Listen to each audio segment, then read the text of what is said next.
Good evening, all here in Bristol, and thank you very much for coming and being such an incredible crowd tonight.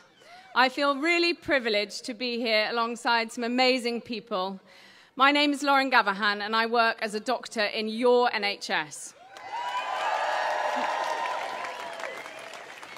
Our NHS is the envy of the world, and countries have for years looked on our NHS as a model to aspire to.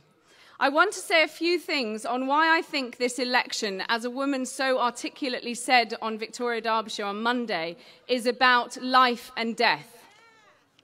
I work in mental health, and this is an area, as I'm sure you all know, which is often neglected and sidelined. We are witnessing huge changes in our NHS, which means that increasingly services are cut and understaffed. Right now, there are 24,000 nursing vacancies in the NHS.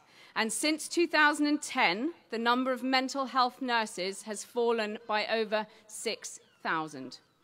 In these last 6 years, 15,000 hospital beds have been cut, the equivalent of about 24 hospitals.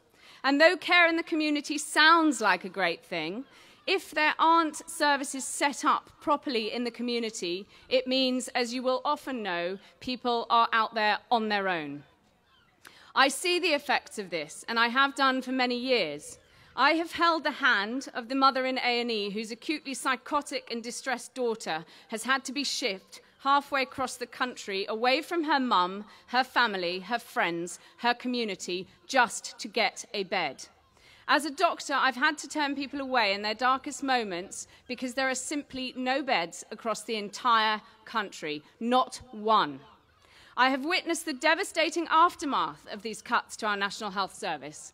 I shall not detail them here tonight, though the images of those people, mothers, brothers, sons, shall remain with me, forever etched in my mind.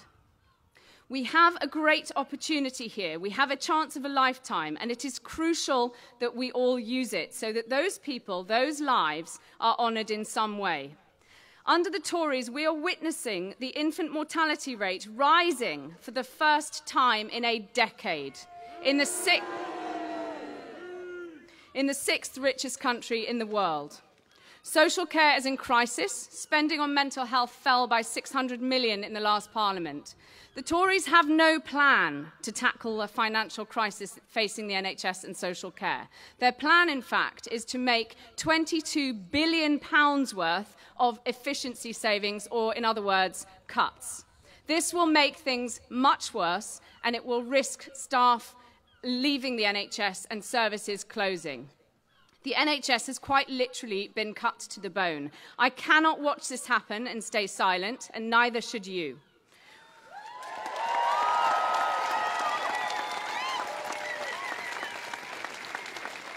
We must not be apathetic. We must all become politically engaged. After experiencing for myself the sustained attack on both my profession and my patients from this government in the long industrial dispute that we were involved in as doctors, I know that we can, but only together, make change.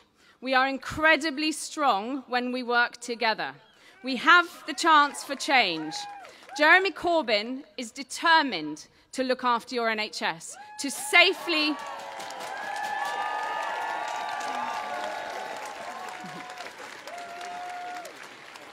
He has pledged and promised to safely staff it, to fund it, to stop the privatisation that is happening at a rapid pace, and to ensure that your National Health Service continues to belong to you.